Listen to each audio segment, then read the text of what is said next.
Hey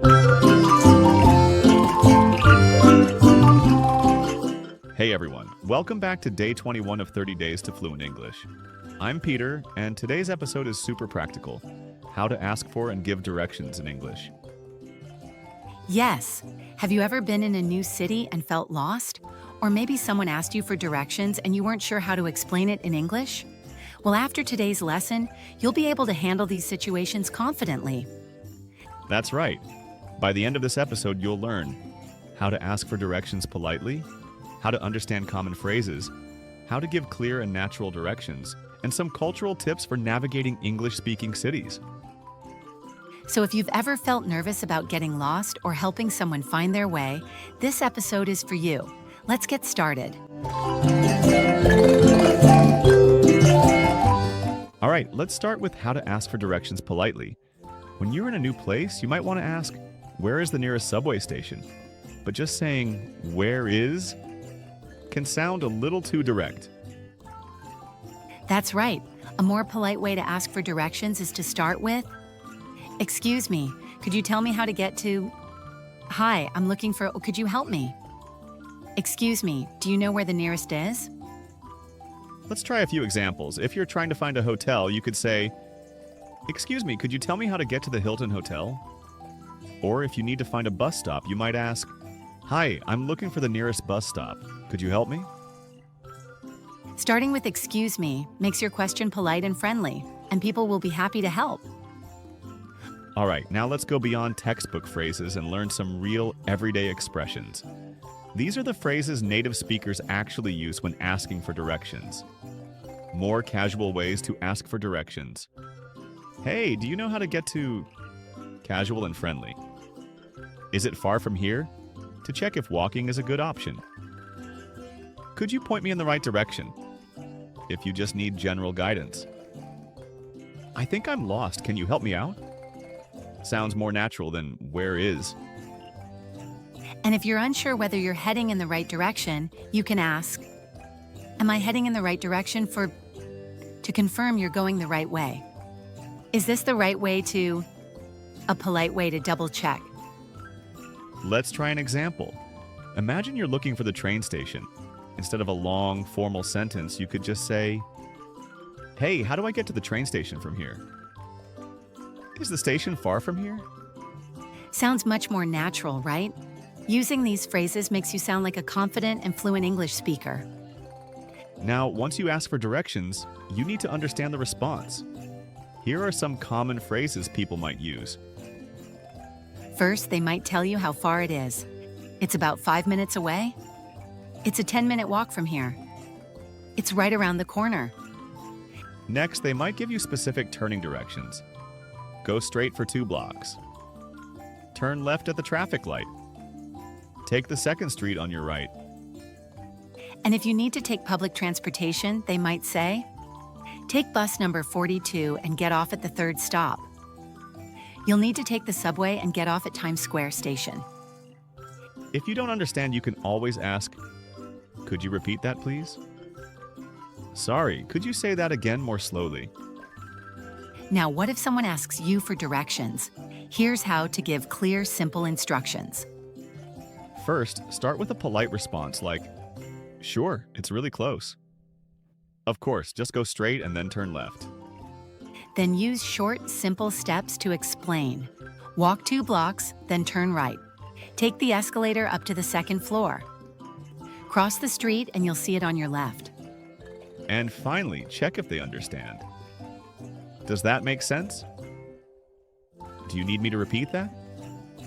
Giving clear and short directions helps people understand easily. Now, what about when you're the one giving directions? Instead of just saying, "Go straight for 2 blocks, native speakers often use more casual expressions. More natural ways to give directions. "You're almost there, just keep going straight." Encouraging response. "It's just around the corner." Sounds more natural than giving exact distances. "You'll see it on your right, you can't miss it." Emphasizing that it's easy to find. "Head down this street and take a left at the light." More natural than step-by-step instructions.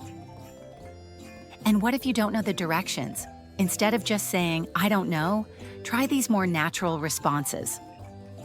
Sorry, I'm not from around here either. I'm not sure, but I think it's that way.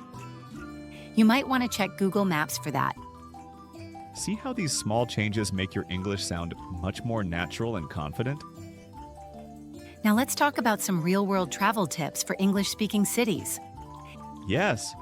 In big cities like New York, London, or Sydney, people walk fast and might not always stop to help. So if you need directions, it's best to ask someone who isn't in a rush, like a shop employee or a security guard. And in some countries, people use different words for the same thing. In the US, people say subway, but in the UK, it's called the underground or the tube. Also use navigation apps like Google Maps to double-check directions, but don't be afraid to ask real people for help. In many English-speaking cultures, people appreciate clear, polite communication when giving or asking for directions. For example, in the US, people often use landmarks when giving directions.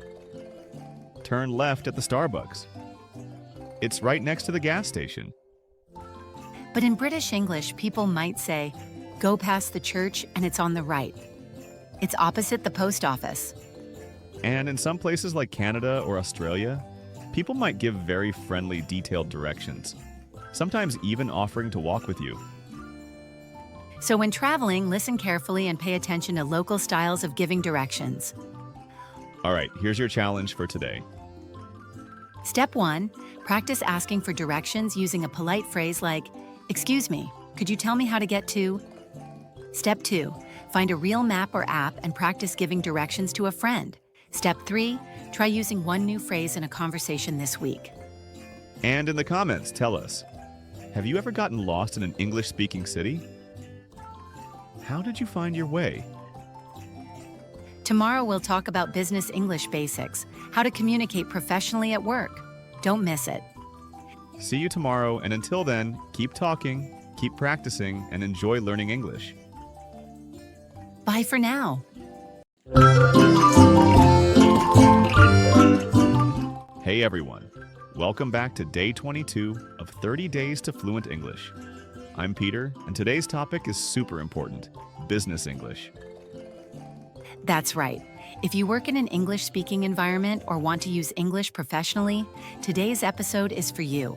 We'll help you sound more confident and professional at work. Many learners worry about sounding too casual or too direct in business situations. The key is to know the right phrases and tones so you can communicate politely and effectively. So today we're going to cover how to introduce yourself in a business setting, how to speak professionally in meetings, how to send polite emails, and some do's and don'ts for workplace communication. By the end of this episode, you'll feel more confident using business English at work. Let's get started.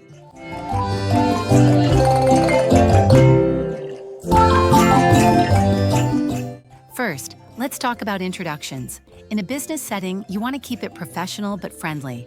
Instead of saying just, "Hi, I'm Alex," use a more formal introduction like this. "Hi, I'm Alex, and I work in the marketing department at ABC Company. Nice to meet you. My name is Lisa, and I'm a project manager at XYZ Tech. And if someone introduces themselves to you, a polite response is, "It's a pleasure to meet you, Alex." "Nice to meet you too, Lisa." If you're at a networking event, you can also add something like, "So what do you do?" Or "Tell me a little about your role at your company." Keeping introductions clear and professional makes a great first impression. Now let's talk about how to speak professionally in meetings. If you want to share your opinion, instead of saying, "I think," you can say, "In my opinion, we should focus on," "I'd suggest that we," "From my perspective, I believe." And if you agree with someone, don't just say yes. Instead, use professional phrases like, "I completely agree with you." That's a great point. "I see your point, and I'd like to add..." And what if you disagree? Instead of saying, "No, that's wrong," try these polite expressions. "I see your point, but I have a slightly different perspective." That's an interesting idea, but I think we should also consider, "I understand what you're saying, but I believe..." Being professional in meetings is all about sounding polite, confident, and respectful. Emails are a huge part of business communication, but many learners struggle with sounding too direct or too casual. Let's go over how to write a polite business email. First, start with a polite greeting. Dear Mr. Johnson, for formal emails. Hi, Lisa, for a more casual but professional email. Next, state your reason for writing. I'm writing to follow up on. I wanted to check in regarding. I'd like to request some information about. And ending your email politely is important too. Instead of just saying thanks, use I appreciate your help. Looking forward to your response. Best regards, Lisa. Using polite language in emails makes a huge difference in how professional you sound. Now let's go over some business English do's and don'ts. First, do. Speak clearly and confidently. Use polite phrases like, could you please? Instead of, give me. Listen carefully and respond professionally. And don't use too much slang. Saying, hey dude, what's up is not professional. Be too direct. Instead of, I need this now, say, could you send this to me by the end of the day? Ignore small talk. In many business cultures, starting with a polite greeting or question helps build relationships. These small details help you sound more professional and confident in business settings. In American workplaces, direct communication is valued. People are encouraged to share their opinions even with their boss. For example, in a meeting, an employee might say, I strongly believe this approach will increase our sales by 20%. But even though Americans are direct, they often use softeners to sound polite, like, I think we might want to consider another strategy. Would it be possible to adjust the timeline slightly? And small talk is common. Before a meeting starts, people often chat about their weekend or hobbies. For example, did you catch the game last night? Or how was your trip to New York? In British business culture, people tend to be more indirect. Instead of saying, that's wrong, they might say, I see your point, but I wonder if there's another way to approach this. That's an interesting perspective, though we might need to consider another factor. And in emails, British professionals often use polite phrases like, I hope this email finds you well. Would you be so kind as to send me the report? Even though it may sound too formal to some, it's considered professional. In Japanese business culture, showing respect and harmony is key. You rarely hear someone say no directly. Instead, they might say, that might be a bit difficult. We will think about it carefully. And business cards are very important in Japan. When exchanging business cards, use both hands and take a moment to look at the card before putting it away. Never just shove it into your pocket. French professionals often enjoy debating ideas in meetings. It's not considered rude to challenge an idea if it's done logically. You might hear, I respectfully disagree because based on our market data. That's an interesting approach, but have we considered? And business lunches are common in France. Meetings often happen over lunch, and discussing business before the meal ends is sometimes seen as impolite. People take their time. Many learners make mistakes when working in international business settings. Let's look at some common cultural misunderstandings. For example, in some cultures, it's common to say, give me the report. But in English, this sounds rude. A better way to say it is, could you send me the report when you have a moment? In Germany, punctuality is extremely important. If a meeting starts at 9 a.m., people expect you to be ready before 9. But in some countries like Spain or Brazil, meetings often start a bit later. In the US, calling your boss by their first name is normal. You might say, hey John, could we discuss the report? But in South Korea or China, you should use titles like, Director Wang, could we set up a meeting? All right, here's your challenge for today. Step 1. Practice introducing yourself professionally. Record yourself saying, hi, I'm Kathy, and I work as project manager. Step 2. Write a short business email using today's tips. Step 3. Try using one professional phrase in a conversation this week. And in the comments, tell us, what's the most difficult part of business English for you? Tomorrow, we'll talk about how to prepare for a job interview in English. Don't miss it. See you tomorrow, and until then, keep talking, keep practicing, and enjoy learning English. Bye for now.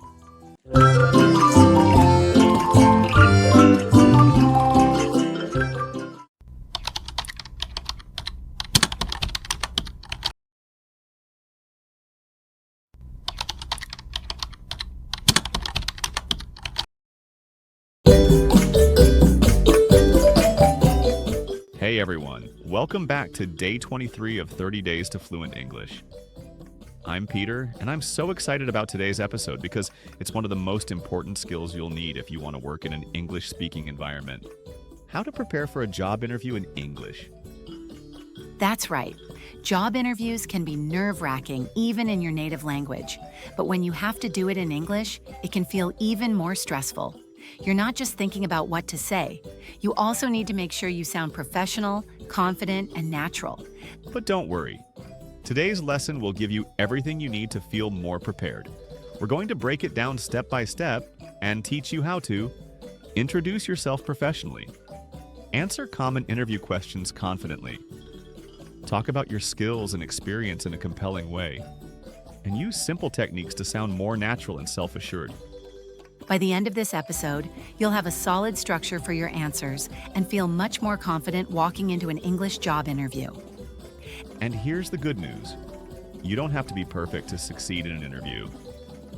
Many interviewers don't expect perfect English, but they do want to see clear communication, enthusiasm, and confidence.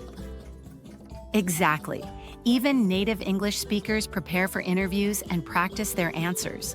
So if you take the time to practice structured answers and key phrases, you'll feel way more prepared and in control. That's why in today's episode, we're not just going to teach you the right answers, but also explain why they work and give you practical examples that you can use immediately. So whether you're preparing for your first interview or you've done a few but still feel nervous speaking in English, this episode is for you. All right, grab a notebook, get comfortable, and let's jump into it.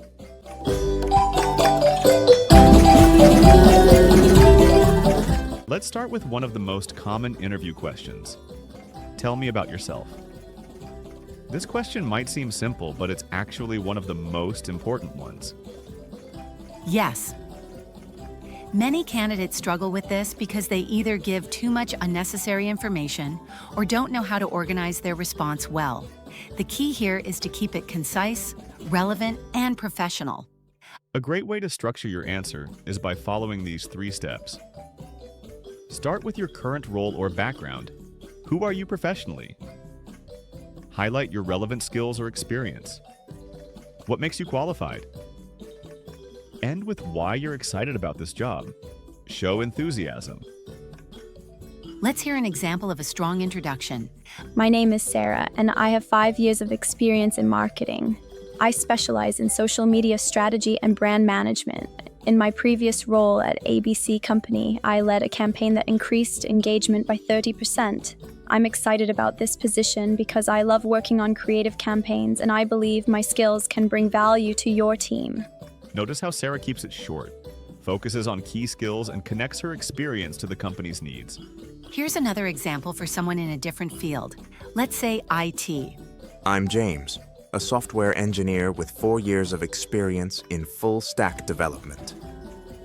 At my current job at XYZ Tech, I helped develop an internal tool that improved workflow efficiency by 25%. I'm really passionate about building user-friendly applications, and I'm excited about the opportunity to work on innovative projects at your company. Again, this is short, structured, and engaging. It tells the interviewer who you are, what you've done, and why you're interested. So practice this structure and customize it to your own background. Let's move on to the next question. Now let's talk about a question that you should always be ready for. What are your strengths? The mistake some people make is either giving a generic answer like, I'm hardworking, or listing too many strengths without examples. The best approach is to follow this 3-step formula. Clearly state one strength. Give a specific example of how you've demonstrated this strength. Explain how it benefits the company. Let's listen to some examples. Example 1. One of my biggest strengths is problem solving. In my last job, our team struggled with delayed shipments, so I designed a new tracking system that reduce delays by 40%. I believe my ability to find solutions efficiently would be a great asset in this role. This answer is strong because it shows real impact and connects the skill to the company's benefit. Example 2. I'd say my biggest strength is collaboration. Last year, I worked on a cross-functional team to develop a new app, and I made sure communication between designers and developers was smooth. This led to a more efficient launch, and I believe this skill would help me contribute positively to your team. Great.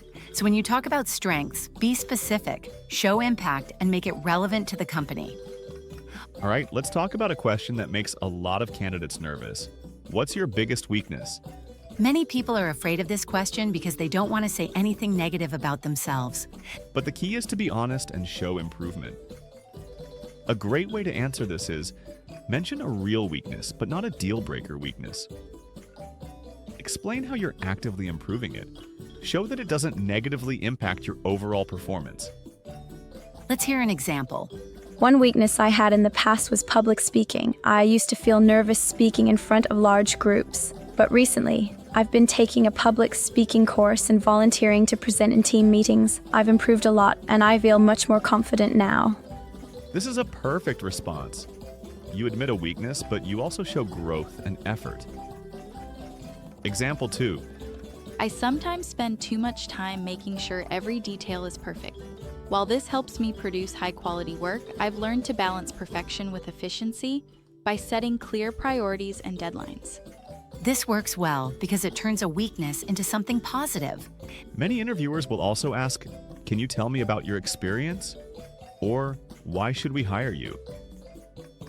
A strong answer should follow this structure. Summarize your experience. Highlight a key achievement. Explain how your skills can help the company. Here are some good examples. Example 1. I have 3 years of experience in sales. At my previous company, I led a team that increased sales by 25% in 1 year. I enjoy working with customers and finding the best solutions for them. I believe my experience and skills would help increase sales at your company too. Example 2. I have 5 years of experience managing IT projects. In my last role, I successfully led a project that delivered a new software system 2 months ahead of schedule. I love improving processes and ensuring smooth project execution, and I believe my skills align well with your company's needs. Again, clear, confident, and focused on how you can help the company. Now that we've gone over these key interview questions, let's move on to language and cultural tips to help you sound even more natural in an English job interview.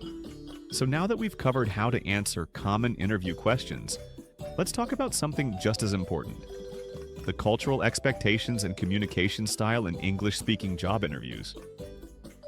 Yes, a lot of job interviews aren't just about what you say. They're also about how you say it and how you present yourself. In countries like the US, the UK, Canada, and Australia, interviewers are looking for more than just skills. They want to see confidence, good communication, and a professional attitude. Let's start with the basics. First impressions. The way you enter the room or join the virtual call. Greet the interviewer and start the conversation can set the tone for the entire interview. Here are a few things that are expected in Western job interviews. A firm handshake if it's in person. Not too weak, not too strong. Good eye contact. It shows confidence and engagement. A friendly but professional tone. You don't have to be super serious, but don't be too casual either. And if your interview is online, you should. Make sure your camera is at eye level, so you're looking straight ahead, not looking down. Check your background and lighting. A clean, quiet space makes a good impression. Speak clearly and don't interrupt. There may be a small delay on video calls. Let's go through a simple example of how to start an interview the right way. Example. Hi, thanks for joining us today. How are you? I'm doing great, thank you. It's a pleasure to be here. How about you? This small interaction sets a positive, friendly tone. In English-speaking cultures, these little courtesies matter. Another thing that might surprise some learners is that in many Western interviews, there is often small talk before the interview actually starts. Yes. The interviewer might ask casual questions before diving into the actual interview, like, "How's your day going?" "Did you have any trouble finding the office?" For in-person interviews. "How's the weather where you are?" For virtual interviews. And it's important to respond in a friendly, natural way. Here's how you can reply. Example responses for small talk. How's your day going? It's going really well, thank you. I've been looking forward to this interview. Did you have any trouble finding the office? Not at all. The directions were very clear, and it's a great location. This small talk helps create a comfortable atmosphere and makes you seem friendly and approachable. Another cultural difference in English-speaking interviews is the use of positive language. Employers like to see enthusiasm, confidence, and a solutions-focused attitude. Yes, instead of saying something negative or uncertain, try reframing it in a positive way. Let's look at some examples. Examples of positive language in interviews. Too negative. "I don't have much experience in this area." More positive. "I haven't worked directly in this area, but I'm a fast learner and excited to develop this skill." Too unsure. "I think I could do a good job." More confident. "I'm confident that my skills and experience will allow me to excel in this role." Too critical. "My last company was really disorganized." More professional. "In my last company, we faced some organizational challenges, but I worked on improving processes to create better workflow." See the difference? In Western job interviews, it's important to stay positive, confident, and solutions-focused. Now let's talk about something that many people don't think about: body language. In Western culture, body language can say just as much as your words. Here are some do's and don'ts for professional body language in an interview. Do maintain eye contact, but don't stare. Sit up straight shows confidence. Nod occasionally to show you're listening. Use hand gestures naturally, but don't overdo it. Don't. Avoid eye contact. Can seem nervous or untrustworthy. Slouch or cross your arms. Can seem uninterested. Fidget too much can make you look anxious. For example, if the interviewer is explaining something, you can nod slightly and say, "That makes sense," or "I see, that's interesting." This makes the conversation feel more engaging. Exactly. Confident, open body language will help you come across as a strong and capable candidate. Before we wrap up this section, let's quickly go over how to end an interview on a strong note. Most interviews end with the interviewer asking, "Do you have any questions for us?" And you should always have at least one question prepared. Here are some great questions you can ask the interviewer. Good questions to ask at the end of an interview. What does success look like in this role? What are the next steps in the hiring process? What's the company culture like? And finally, always thank the interviewer at the end of the conversation. Example. Thank you so much for your time today. I really appreciate the opportunity to learn more about the role, and I'm very excited about the possibility of joining your team. That's a great way to leave a strong final impression. So remember, it's not just about answering questions correctly, but also about confidence, positive language, and body language. If you focus on these elements, you'll make a great impression in any English job interview. All right, now let's move on to today's challenge task. All right, here's your challenge for today. Step 1. Record yourself answering, "Tell me about yourself," in 1 minute. Step 2. Write down one strength and one weakness, and practice saying them in a professional way. Step 3. Use one job interview phrase in a conversation today. And in the comments, tell us, what's the hardest part of job interviews for you? Tomorrow, we'll talk about how to handle difficult situations in English conversations. Don't miss it. See you tomorrow, and until then, keep talking, keep practicing, and enjoy learning English. Bye for now.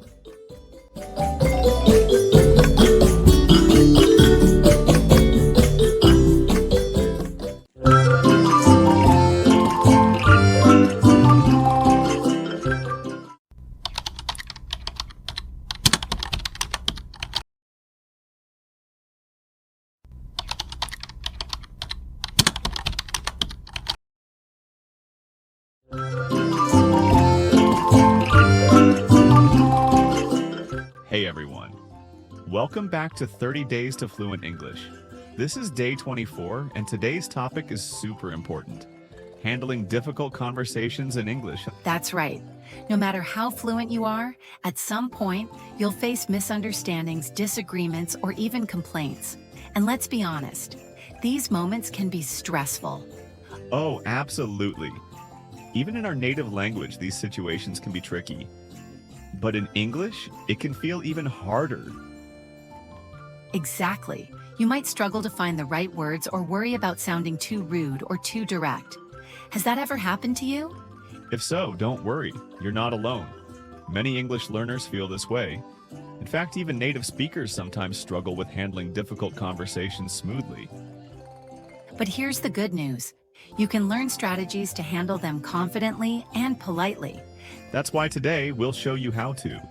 Stay calm and polite when things get stressful. Clarify misunderstandings quickly and smoothly. Disagree without offending the other person. And make complaints in a polite and effective way. Oh, and we'll also talk about cultural differences, because how you handle a tough conversation in the US, the UK, or Asia can be very different. Trust me, knowing these skills will boost your confidence in real-life conversations, whether it's at work, with friends, or while traveling. So if you've ever felt stuck in a tough conversation, don't worry, we've got you covered. All right, let's dive in and learn how to handle difficult conversations like a pro.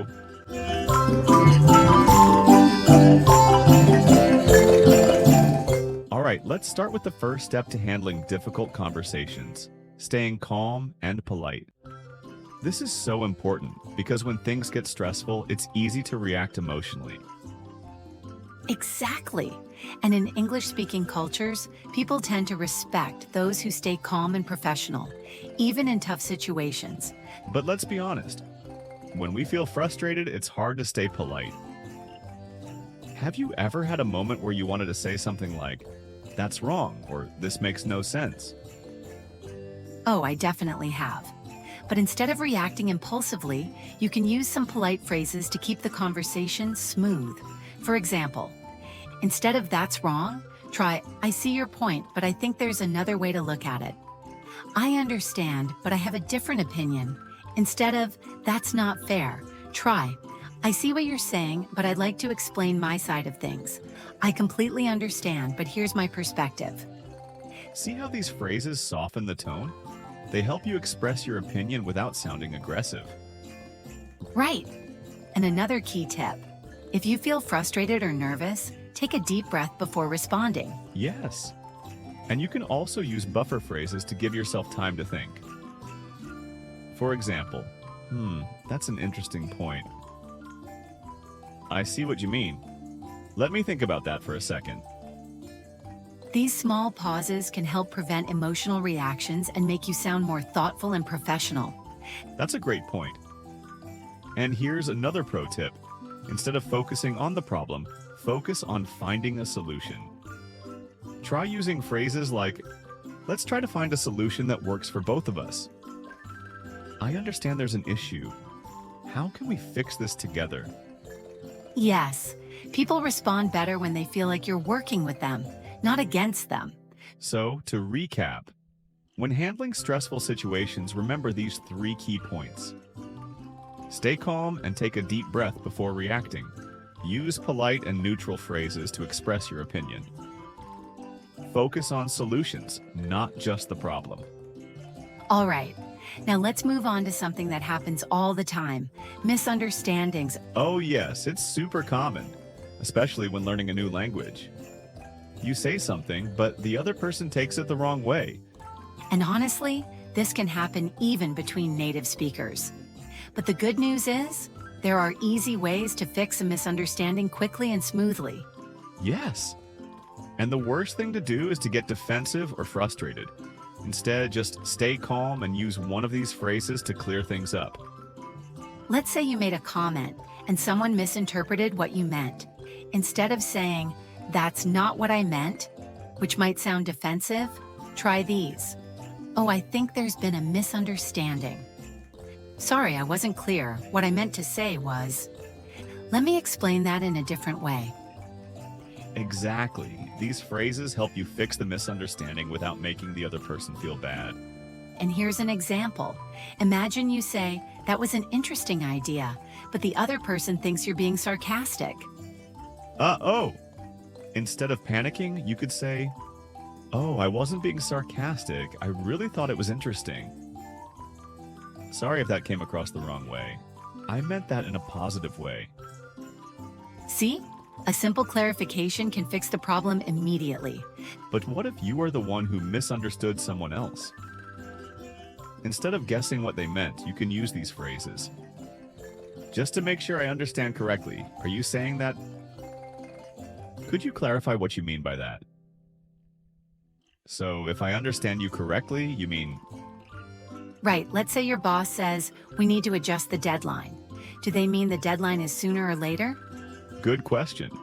Instead of assuming, you could say, "When you say adjust the deadline, do you mean moving it earlier or later?"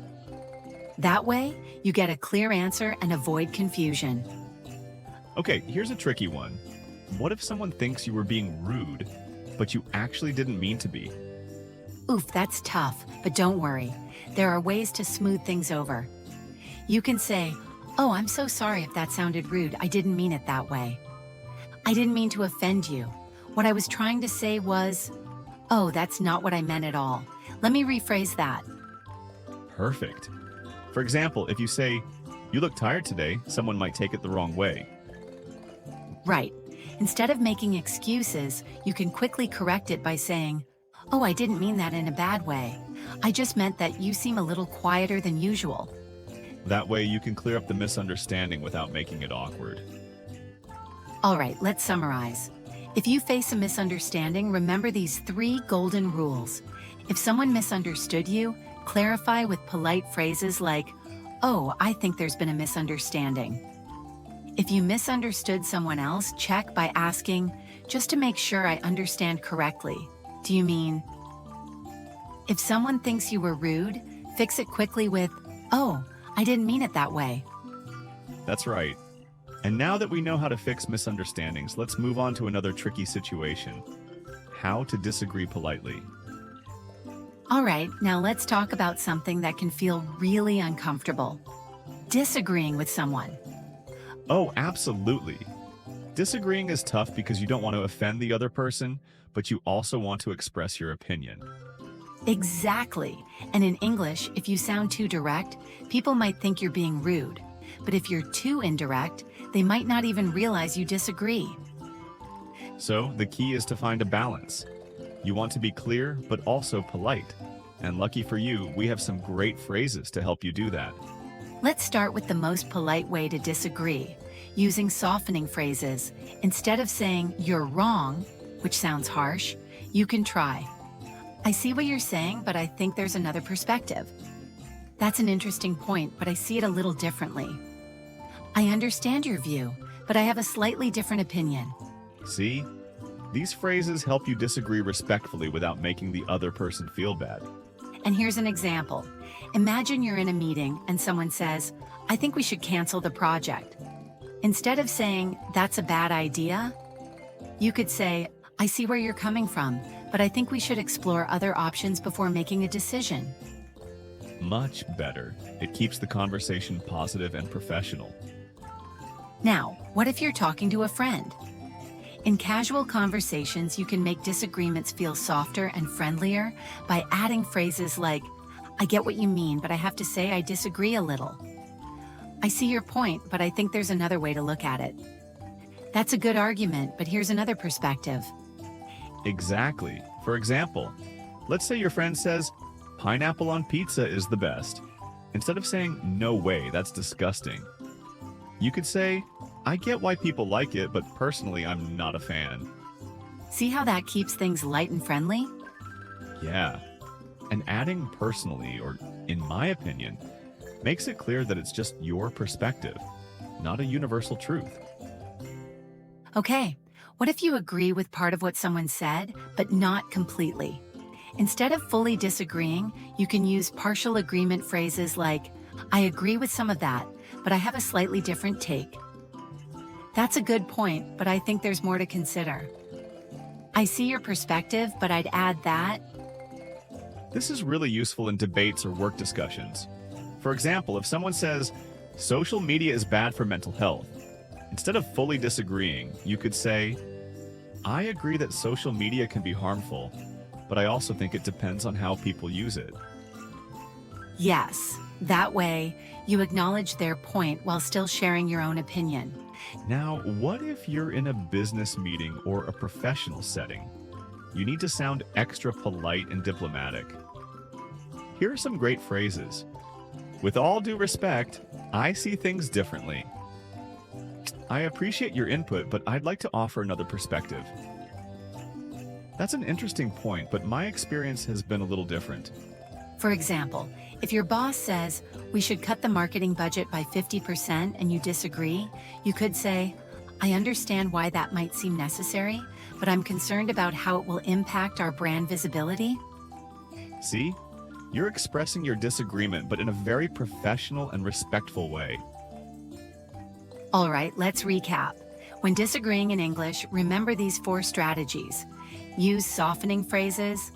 I see what you mean, but make it friendly. Personally, I think, or I get your point, but partially agree before disagreeing. That's a good point, but be extra polite in professional settings. With all due respect, I see things differently. That's right. And now that we know how to disagree politely, let's move on to our next challenge, how to make a complaint politely.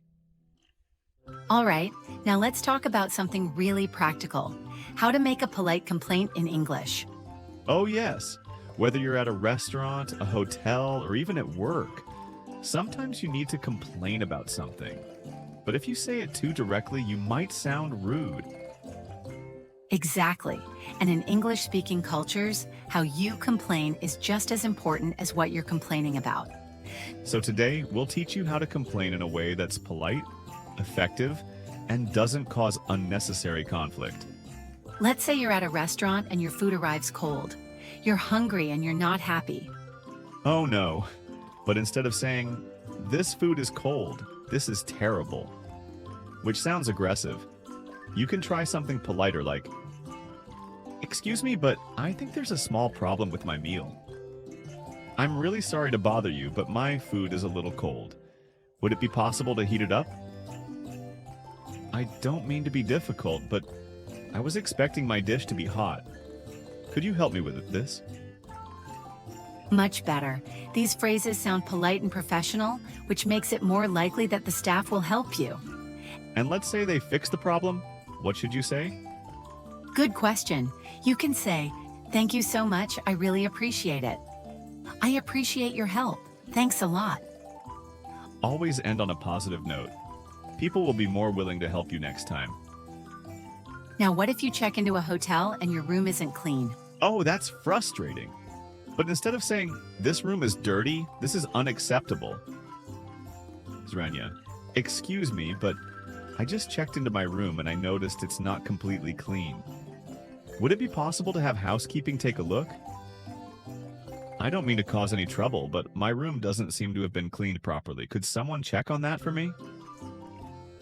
I'm sorry to bring this up, but I was expecting a clean room. Could you help me with this? See how softening the language makes it more polite? Instead of sounding like a demand, it sounds like a request. And if the hotel staff apologizes, you can say, thank you for understanding. I really appreciate it. I appreciate your help. Thanks for sorting it out. That way, you stay polite while still getting the problem fixed. Now let's imagine you ordered something online and it arrived damaged. What do? Well, instead of saying, so this is broken, I want a refund. Zrenia, hi, I recently received my order, but unfortunately it arrived damaged. Could you help me with a replacement? I'm sorry to bother you, but I just noticed that my item is faulty. What's the best way to resolve this? I understand these things happen, but I was expecting my item in good condition. Could you let me know what the next steps are? These phrases make it clear that you have a problem, but they also show that you're reasonable and polite. And companies are much more likely to help you quickly if you sound calm and professional. All right, now let's talk about something tricky. What if you have a problem with a coworker? That's a tough one. You don't want to cause drama, but you still need to address the issue. Instead of saying, John is so lazy. Zrenya, I've noticed that John has been missing deadlines and it's affecting the team. Could we find a way to address this? I'm having some challenges working with John on this project. Could we discuss how to make things smoother? I wanted to bring up a concern about workload distribution. Could we talk about a better way to manage this? These phrases focus on solutions instead of blaming someone. Exactly. If you sound professional instead of emotional, people are more likely to take you seriously. All right, let's recap. When making a complaint, remember these 4 golden rules. Start with a polite phrase. Excuse me, but I think there's a small problem. Use soft, neutral language. I don't mean to be difficult, but focus on solutions, not just the problem. Could you help me with this? End on a positive note. I really appreciate your help. That's right. And now that we've learned how to complain politely, let's move on to our language and cultural expansion segment. In English-speaking countries, staying polite and professional is key when dealing with difficult situations. That's right. In American culture, people expect direct but polite communication. If you have a problem in a store, you can calmly explain the issue and they will try to fix it. But in British culture, people use a lot of indirect language.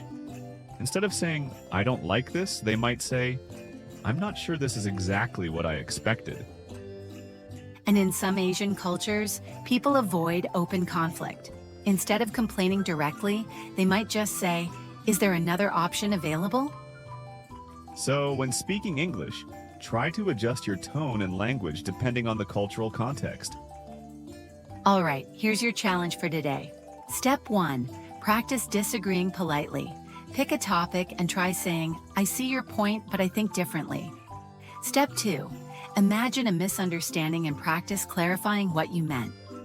Step 3, try using one polite complaint phrase in a real conversation. And in the comments, tell us, have you ever had a difficult conversation in English? How did you handle it? Tomorrow we'll talk about how to improve your writing skills for better fluency. Don't miss it. See you tomorrow. And until then, keep talking, keep practicing, and enjoy learning English. Bye for now.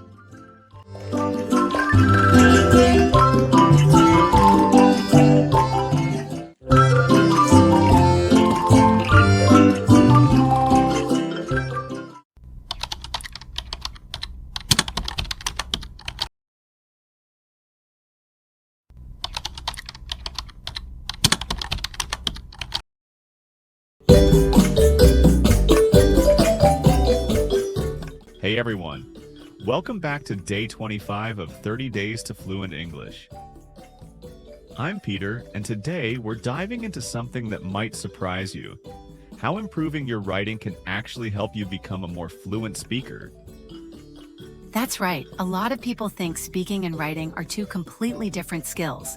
But actually, writing can be a powerful tool to help you organize your thoughts, expand your vocabulary, and build better sentence structures, making your speech more fluent and natural. Think about this. Have you ever tried to say something in English, but then suddenly you got stuck because you didn't know how to express yourself? You had the idea in your head, but you just couldn't put it into words fast enough? That happens to so many English learners, and one reason for this is that they don't practice forming sentences enough. Speaking happens in real time, so there's no time to pause and think. But writing? Writing gives you time to organize your ideas, find the right words, and correct mistakes. And the best part?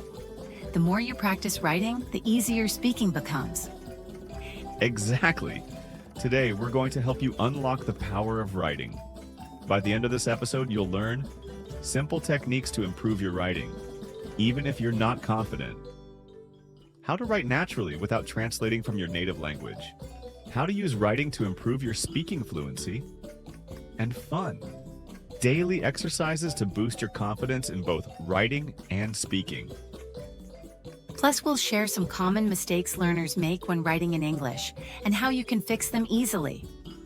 So grab a notebook, open your notes app or just listen carefully, because today's episode is full of practical tips that you can start using right away. Let's get started.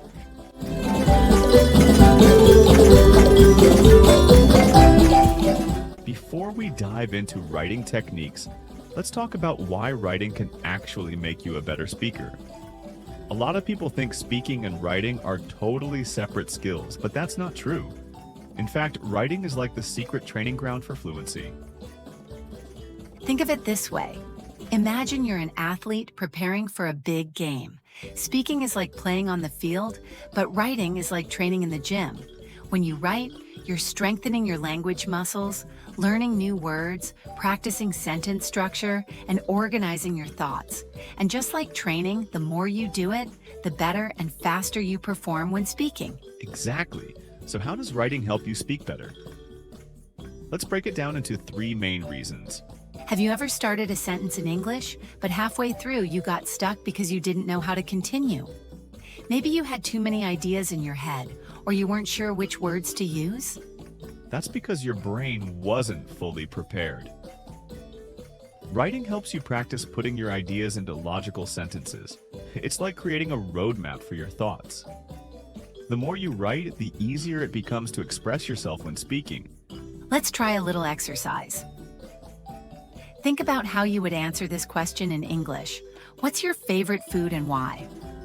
If you just try to answer immediately without thinking, you might hesitate or struggle. But if you write down your thoughts first, you can structure your answer clearly. You might write something like, "My favorite food is sushi because it's fresh, healthy, and full of different flavors. I love trying new types of sushi, and my favorite is salmon sashimi." Now, if you read that sentence out loud a few times, guess what? You've just created a ready-to-use response that you can say fluently in a conversation. So next time you're preparing for an interview, a presentation, or even just chatting with friends, try writing down your ideas first. It will help you sound more confident and fluent. Here's something interesting. When we speak, we often don't notice our own mistakes. Our brain is moving too fast. But when we write, we can see those mistakes clearly and fix them. For example, let's say you write this sentence. "Yesterday I go to the park and play football." Can you spot the mistake? That's right. It should be, "Yesterday I went to the park and played football." When you see your mistakes in writing, you learn from them. And the next time you speak, you're less likely to make the same error. That's why even advanced English learners keep a writing journal. They review their own sentences and make corrections, which helps them improve both writing and speaking. Have you ever been in a conversation and thought, "I wish I knew a better way to say this"? Writing can help with that. Yes. When you write, you naturally start looking for new words and phrases. And the best part? You don't have to search for the perfect word while speaking. You can take your time when writing. For example, let's say you want to describe your weekend. At first, you might write, "My weekend was fun. I went to the beach and ate good food." That's okay, but let's make it more interesting. You can improve it by learning new words. "My weekend was amazing.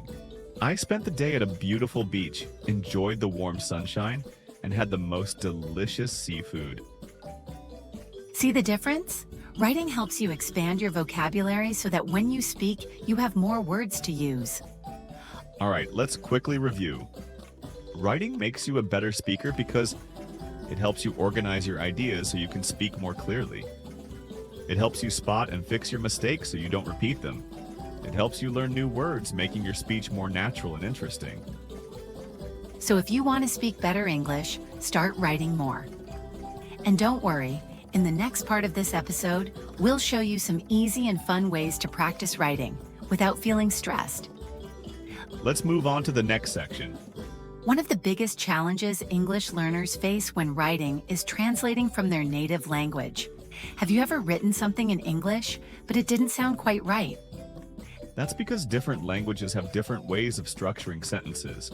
If you translate word for word, your English writing might sound unnatural. So how can you train yourself to write directly in English without relying on translation? Let's go through 3 effective techniques.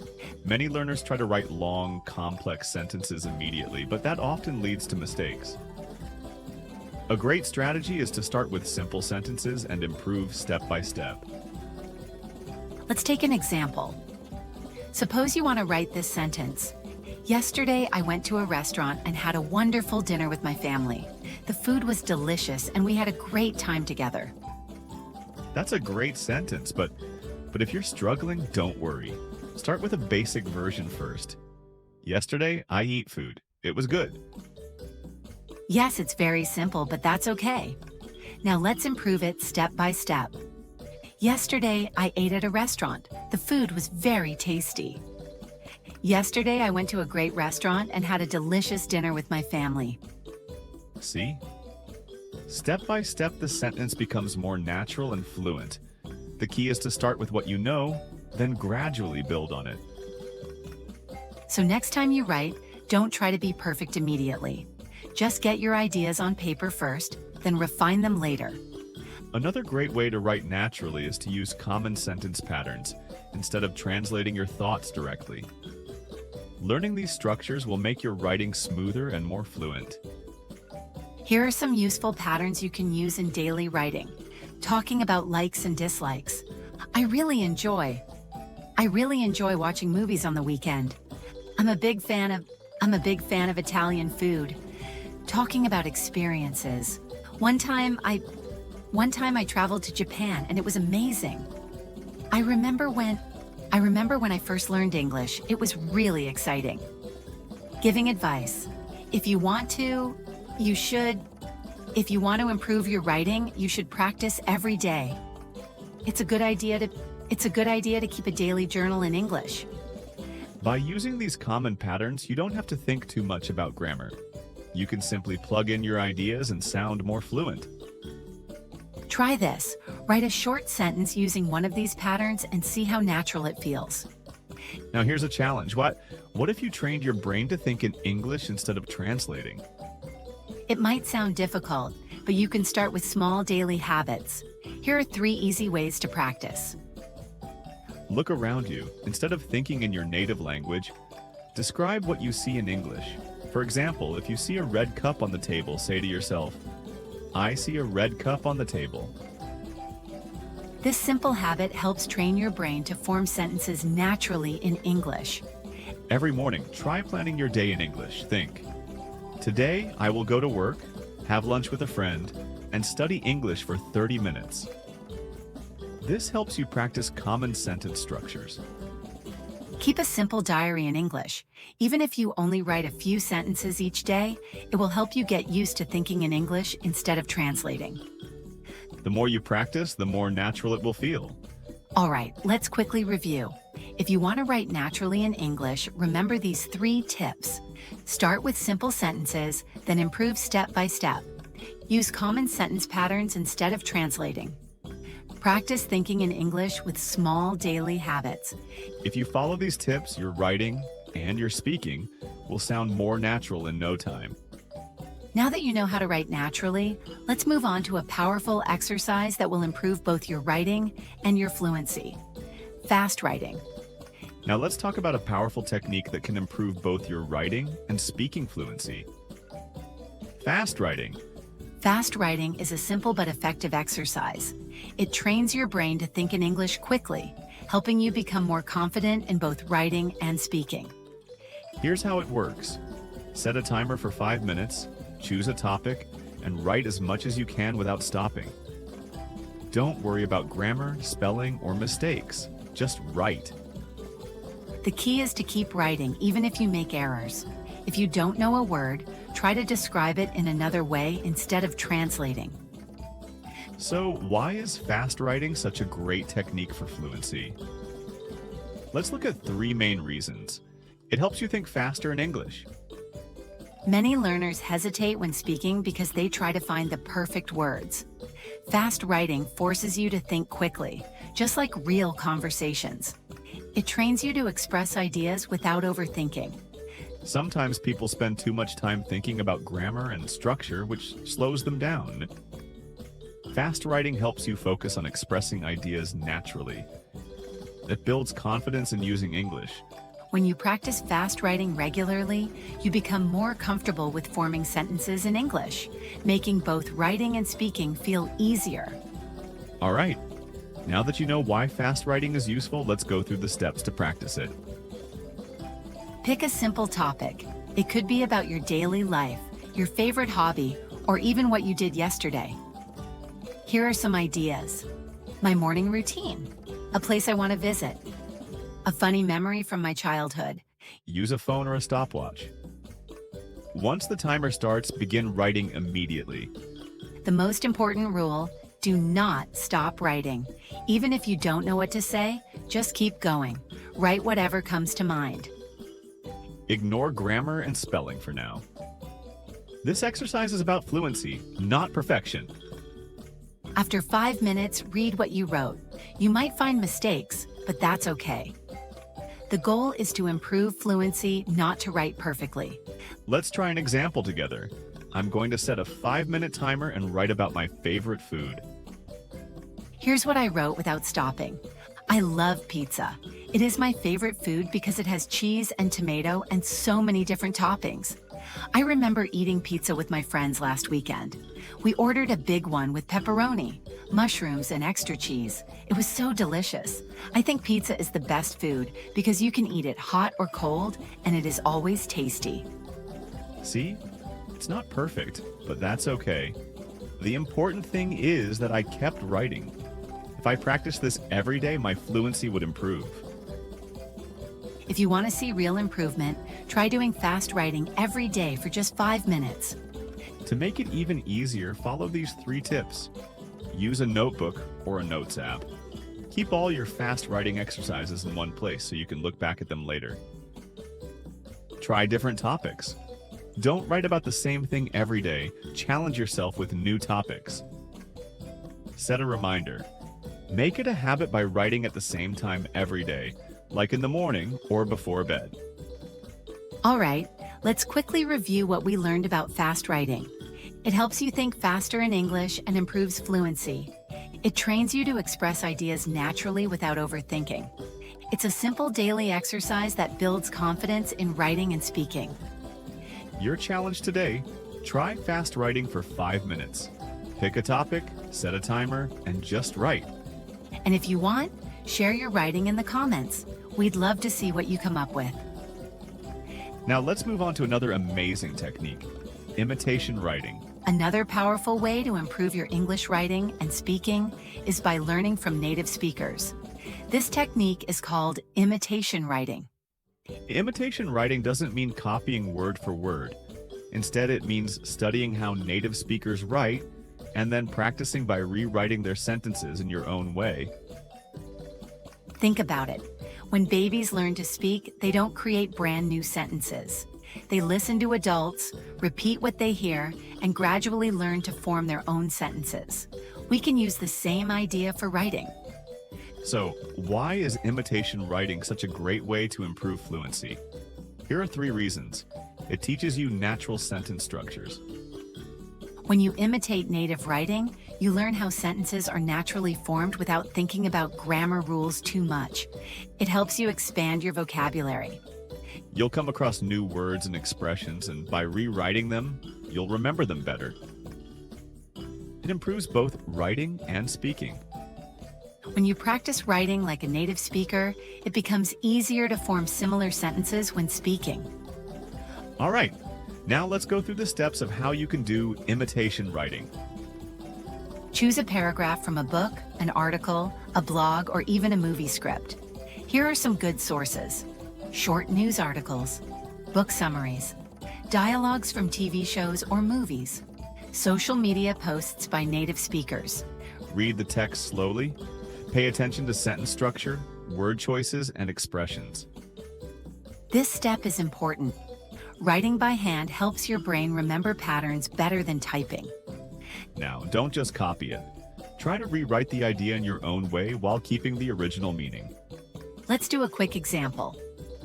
Here's a short sentence from a book. She walked into the cafe and ordered a cup of coffee. Now, let's rewrite it using different words but keeping the same idea. She stepped into the coffee shop and asked for a latte. Both sentences mean the same thing, but they use different words and structures. This is how you learn to write fluently and naturally. Try this exercise. Find a sentence in a book or article and rewrite it in your own way. To see real improvement, make imitation writing a daily habit. Here are some tips to help you. Start small. Choose short sentences or paragraphs at first. As you improve, try longer texts. Use a writing notebook. Keep all your rewritten sentences in one place so you can review them later. Challenge yourself with different styles. Try imitating different types of writing: stories, news, blogs, and even conversations. Let's quickly review imitation writing. It helps you learn natural sentence structures and new vocabulary. It improves both writing and speaking fluency. You can practice by reading, copying, and rewriting short text in your own words. Your challenge today: find a short paragraph from a book, article, or movie and rewrite it in your own words. Try this for just 5 minutes. Now that you know the power of imitation writing, let's move on to the next section: language and cultural expansion. In English-speaking cultures, writing is an important skill, not just for essays, but for emails, messages, and even job applications. Yes. In business and academic settings, clear and professional writing creates a good impression. That's why many people take time to proofread their emails before sending them. And in casual situations, texting styles can be different. For example, instead of saying, "I will meet you later," people often write, "I'll meet you later." So, depending on formal or informal situations, the way people write changes. All right, here's your challenge for today. Step 1. Try fast writing. Set a timer for 5 minutes and write about your day without stopping. Step 2. Find a short paragraph from a book or article and rewrite it in your own words. Step 3. Write a comment using a new word or phrase you learned today. And in the comments, tell us, what's the hardest part of writing in English for you? Tomorrow we'll talk about how to speak English faster and more naturally. Don't miss it. See you tomorrow. And until then, keep writing, keep practicing, and enjoy learning English. Bye for now.